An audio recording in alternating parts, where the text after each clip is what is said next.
नहीं, 6 दिसंबर को 1992 में वो हम लोग ब्लैक डे तरीके मनाते और 6 दिसंबर के दिन बाबरी मस्जिद शहीद की गई थी। और हमने मेरे असदुद्दीन ओवैसी साहब ने सांसद से लेकर लोकसभा तक और लड़ाई की थी, लेकिन उसके बाद भी बाबरी मस्जिद शहीद की गई और उस दिन संघियों ने बाबरी मस्जिद शहीद की और उस दिन को हम लोग भूलेंगे नहीं कभी भी, ता क़यामत तक आने वाली पीढ़ी तक हमारे ये सब याद रखेगी। जब 2092 के अंदर बाबरी मस्जिद शहीद की गई, उस टाइम कांग्रेसी और संघीय दोनों मिलकर शहीद की थी। 1992 के अंदर जब बाबरी मस्जिद के दरवाजे खुलवाए थे, किसने? कांग्रेस ने खुलवाए थे।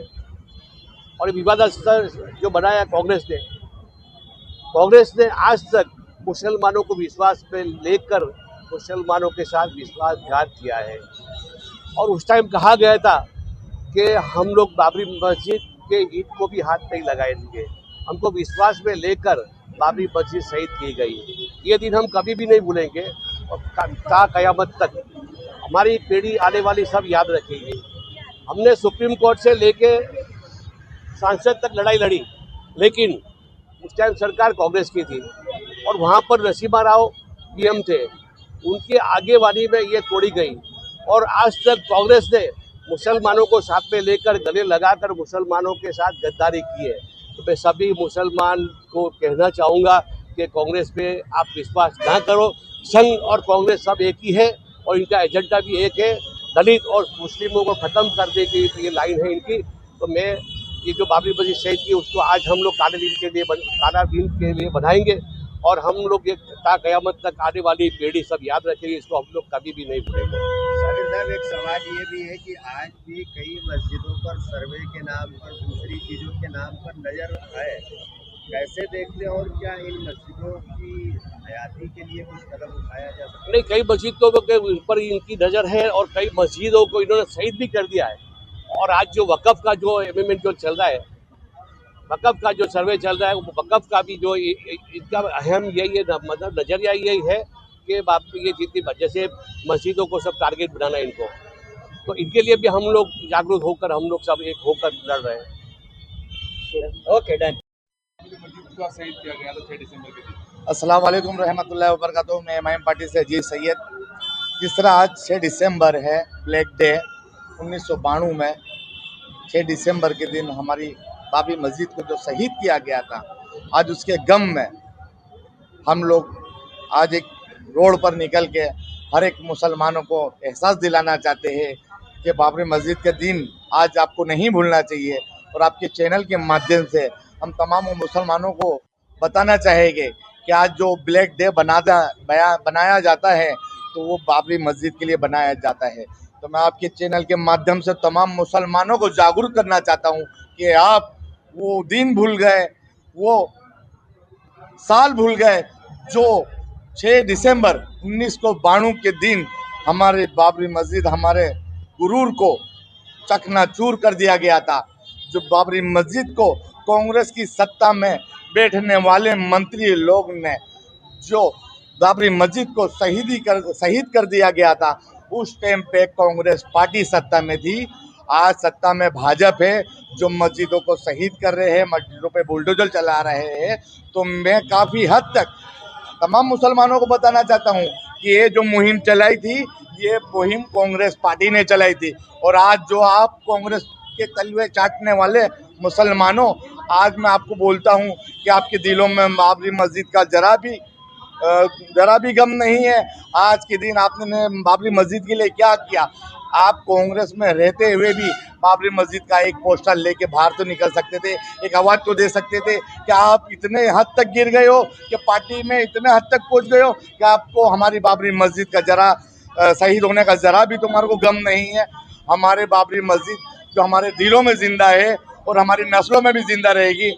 हम आपके चैनल के माध्यम से बताना चाहेंगे आज की सत्ता में बैठे वाली भाजपा सरकार को, और जो जिस टाइम पे जब बाबरी मस्जिद शहीद हुई थी, जब कांग्रेस सत्ता थी, कांग्रेस ने हमें पीछे वार किया है, आज भाजपा हमारे सामने से वार कर रही है। मगर कई हद तक जहाँ मस्जिदों पे बुलडोजर चल रहे हैं, ये सिर्फ न सिर्फ जो भी क्रेडिट जाता है तो कांग्रेस सरकार को जाता है कि अगर उन्होंने बाबरी मस्जिद से शुरुआत नहीं करी रहती तो आज तक हमारी मस्जिदों पे बुलडोजर नहीं चलते रहते। तो बाबरी मस्जिद को तुमने शहीद किया है, आपको लगता है बाबरी मस्जिद ख़त्म हो चुकी है? नहीं, बाबरी मस्जिद शहीद नहीं हुए। बाबरी मस्जिद वो तमाम मुसलमानों के दिलों में जिंदा है, जिंदा थी और जिंदा रहेगी इंशाअल्लाह। हम आने वाली नस्लों को भी बताएंगे कि बाबरी मस्जिद ने जो एक इतिहास लोगों के मुसलमानों के दिल में जगा के गई है, हम आने वाले नस्लों में भी ये बताएंगे कि बाबरी मस्जिद ने एक इतिहास चीज दी थी, मुसलमानों को जोड़ने का एक एहसास किया था। तुमने मस्जिद तो तोड़ दी, मगर हमारे दिलों को, हमारे हौसलों को कैसे तोड़ पाओगे? ये सत्ता को बैठने वाले वो लोगों को बोलना चाहता हूँ जो आज सत्ता पे बैठे हैं और उस टाइम पे सत्ता पे बैठे थे कि आपने हमारी मस्जिद तो तोड़ दी मगर हमारे हौसलों को नहीं तोड़ सकते। इंशाअल्लाह हम मुसलमान, तमाम मुसलमान जितने भी दुनिया में जहाँ भी मुसलमान है, बाबरी मस्जिद टूटने का उनको गम है और इंशाअल्लाह गम रहेगा और बाबरी मस्जिद हमारे दिलों में, हमारी नस्लों में भी जिंदा रहेगी इंशाअल्लाह। अस्सलाम वालेकुम रहमतुल्लाहि व बरकातहू। बाबरी मस्जिद को शहीद किया गया था 1992 में, आज वो ब्लैक डे बनाया जाता है, उसके बारे में आप क्या कहोगे? जी अस्सलाम वालेकुम, मेरा नाम है शेख सुहाना बानू। मैं कोई कार्यकर्ता नहीं हूँ, मैं वुमेंस पावर चैरिटेबल ट्रस्ट से हूँ। लेकिन मैं सभी लोगों से कहना चाहती हूँ कि आप किसी भी पार्टी से, लेकिन सबसे पहले हम एक मुसलमान हैं और हर मुसलमान का फ़र्ज़ है अपने धर्म की, अपने मजहब की हिफाजत करना। हम आज भारत में रहकर आज हमारी काफ़ी हिंदू बहनें भी हमारे साथ आई है। और जो हम पे जुल्म हुआ था, जो बाबरी मस्जिद के साथ कितने बेगुनाह शहीद हुए थे, और वो शहीद का आज जो उनके बच्चे, उनकी बीवी, ऐसे कई घराने शहीद हुए थे जिनका कोई भी इतिहास में नाम नहीं है। और मेरे प्यारे भाई और बहनों, जो बाबरी मस्जिद के नाम पे जो राजनीति रची गई थी, आज हम उस टाइम पे आज हम कुछ नहीं कर सके, लेकिन आज वो दर्द अभी भी हमारे दिलों में जिंदा है और बाबरी मस्जिद हमारे दिलों में इंशाल्लाह जिंदा है और इंशाल्लाह जिंदा रहेगी। और ये हर मुसलमान के दिल में होना चाहिए, क्योंकि जो बाबरी मस्जिद है वो बाबर ने बनाई थी। और जो बड़े लोग हैं जो राजनीति इस देश में खेलते हैं और इस देश को चलाते हैं, उनको साफ मना किया गया था कि बाबरी मस्जिद का ताला नहीं खोले, लेकिन तो भी ताला खोला गया। थोड़ी राजनीति करने के लिए कई मासूमों की जान ले ली गई और मस्जिदें ढा दी गई। और आज भी ये सिलसिला जारी है, आज भी ये सिलसिला जारी है। कहीं जगह पे, हर जगह पे हम सुनते हैं रोज कहीं ना कहीं डिमोलेशन होता है और मस्जिदें तोड़ी जाती है, लोगों को बेघर किया जाता है। और ये सब इंडिया में क्यों होता है? मैं यही पूछना चाहती हूँ कि ये सब इंडिया में ही क्यों होता है? इसके पीछे कौन है? क्या आप लोग राजनीति खेलते खेलते क्या इस दुनिया से गरीबों को साफ कर देंगे? एक तरफ नारा लगाते हैं बेटी बचाओ, बेटी पढ़ाओ, और बेटियों के साथ रेप हो रहा है, और एक तरफ कहते हैं कि देश को आगे बढ़ाओ और पथारों वालों को बंद किया जाता है।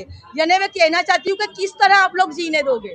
एक हलाल की कमाई करके कोई एक मुस्लिम या एक हिंदू भाई आसानी से खाना नहीं खा सकता। रिक्शा वालों को रोका जा रहा है, बाइक वालों पास पैसे लिए जा रहे हैं, कभी हेलमेट के नाम पे, कभी लाइसेंस के नाम पे। अगर आप लोगों को इतनी फिक्र है अपने हिंदुस्तानियों की, तो आप हेलमेट रखें और उन्हें एक एक हेलमेट बांटे 500 रुपये लेके, तो हम समझेंगे कि आपको फिक्र है। लेकिन इस देश, ये जो देश है, ये भारत देश है, बर्बादी की तरफ बढ़ा जा रहा है। लेकिन इंशाल्लाह जब तक हम जिंदा हैं, हर जालिमों से जिहाद करेंगे। और जिहाद का मतलब यह है कि जुल्म के साथ लड़ना, ना कि हिंदू से लड़ना, ना कि क्रिश्चियन से लड़ना, क्योंकि सभी हमारे भाई हैं। सब लोग मजबूर है, रोज मेहनत का लाके मेहनत का खाते, मेहनत का कमाते, लेकिन तो भी इस देश के चलाने वालों को ये मंजूर नहीं कि कोई गरीब यहाँ पे आसानी से नहीं रह सकता। तो मेरे प्यारे भाइयों और बहनों, जो बाबरी मस्जिद है इंशाल्लाह हमारे दिल में हमेशा जिंदा रहेगी और हम कहते रहेंगे कि बाबर तेरी मस्जिद में हम फिर से अजा देंगे। इस जुल्म की हुकूमत को हम जड़ से मिटा देंगे, चाहे इसके लिए हमें हमारी जान देनी क्यों ना पड़े। वो हमें याद रखिए। अस्सलाम वालेकुम।